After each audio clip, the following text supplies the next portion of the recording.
Assalamualaikum warahmatullahi wabarakatuh. Kami dari kelompok 4 yang beranggotakan Valentina Natasha, Rahma Novianti, Regina Rahmadani, Rizky Firmansyah, Suhendri, Tiza Febrianti akan mempresentasikan materi bab 8 yaitu analisis mengenai dampak lingkungan hidup atau AMDAL. Pembangunan berwawasan lingkungan dan keberlanjutan.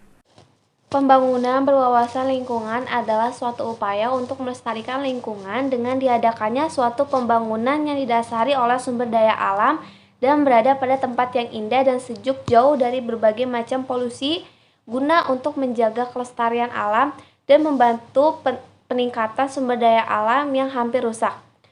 Menurut Hartono, pembangunan berwawasan lingkungan pada dasarnya adalah suatu upaya pembangunan yang berjalan berkesinambungan atau pembangunan berkelanjutan adalah suatu proses pembangunan yang memanfaatkan sumber daya alam dan sumber daya manusia sebesar-besarnya dengan menyeserasikan sumber daya alam dengan manusia sebagai subjek dan objek dalam pembangunan.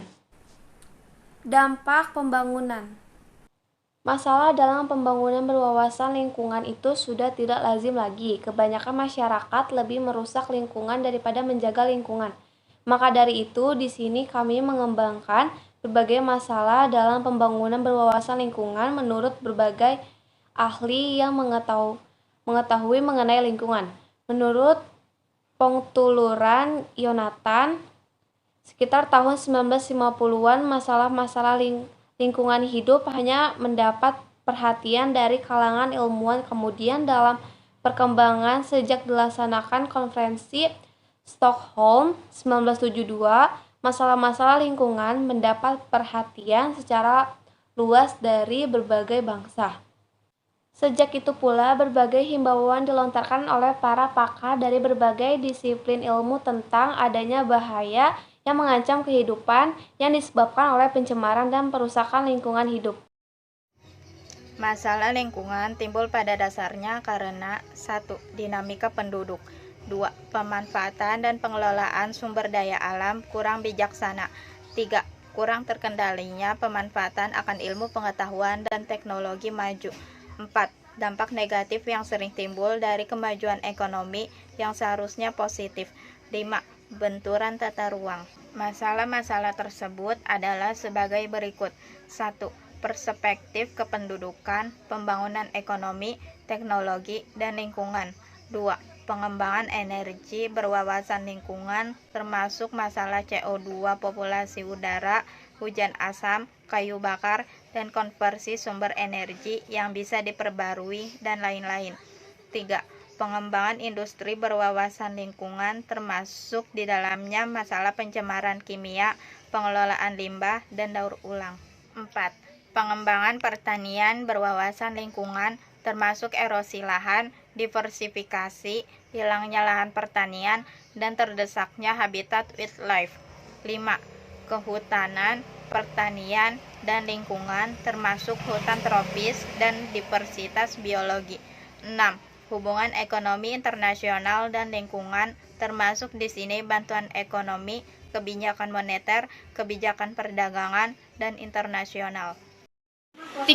Analisis mengenai dampak lingkungan hidup atau AMDAL. Analisis dampak lingkungan atau analisis mengenai dampak lingkungan adalah kajian mengenai dampak besar dan penting suatu usaha dan atau kegiatan yang direncanakan pada makhluk hidup yang diperlukan bagi proses pengambilan keputusan tentang penyelenggaraan usaha dan atau kegiatan. Tujuan dan sasaran AMDAL adalah untuk menjamin suatu usaha dan kegiatan pembangunan atau proyek agar dapat berjalan secara sinambung tanpa merusak lingkungan hidup. Kegiatan AMDAL ini dibuat saat mulai perencanaan proyek, yakni sebelum. Dasar hukum AMDAL di Indonesia adalah Peraturan Pemerintah Nomor 27 Tahun 2012 tentang Izin Lingkungan Hidup yang diperlukan pengganti PP 27 Tahun 1999 tentang AMDAL.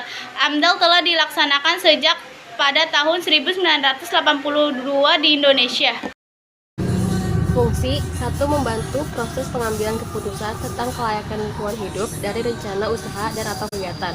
2. Memberi digunakan untuk penyusunan desain rinci teknis dari rencana dan atau kegiatan. 3. Memberi masukan untuk penyusunan rencana pengelolaan dan pemantauan lingkungan hidup. 4. Memberi informasi bagi masyarakat atas dampak yang ditimbulkan dari suatu rencana usaha dan atau kegiatan. 5. Awal dari rekomendasi tentang izin usaha. 6. Sebagai DCTV dokumen dan legal dokumen. 7. Izin kelayakan lingkungan. 4. Pelaksanaan AMDAL. Tahapan-tahapan yang dapat dilakukan dalam pelaksanaan AMDAL sebagai yang meliputi 1. Menghindari dampak. 2. Meminimalkan dampak dengan membatasi tingkat atau besarnya tindakan. 3. Memperbaiki dampak dengan memperbaiki, merehabilitasi, atau memulihkan lingkungan yang terkena dampak. Yang keempat, mengurangi atau menghilangkan dampak dari waktu ke waktu. 5. Mengkompensasi dampak dengan mengganti atau menyediakan sumber daya atau lingkungan pengganti. AMDAL seringkali menantang karena memerlukan proyeksi dengan informasi yang tidak lengkap. Metode penilaian dampak biasanya mencakup informasi objektif dan subjektif sehingga sulit diukur.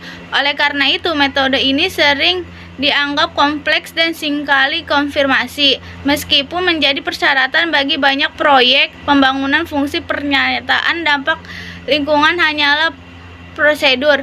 Tidak ada kekuatan hukum tindakan tertentu jika informasi yang berasal dari analisis dampak lingkungan mengonfirmasikan bahwa proyek tertentu dapat pembayaran lingkungan. Akibat sering diserahkan ke pengadilan untuk memutuskan apakah resiko terhadap lingkungan terlalu tinggi atau tidak.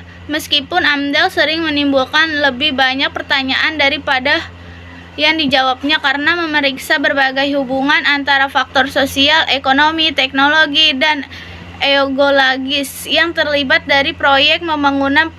Potensi analisis dapat lingkungan juga memberikan pendekatan praktis dan menarik untuk memahami, untuk mengantisipasi banyak kerumitan dan ketidakpastian terkait dengan hubungan timbal balik ini. Sekian presentasi dari kelompok 4. Wassalamualaikum warahmatullahi wabarakatuh.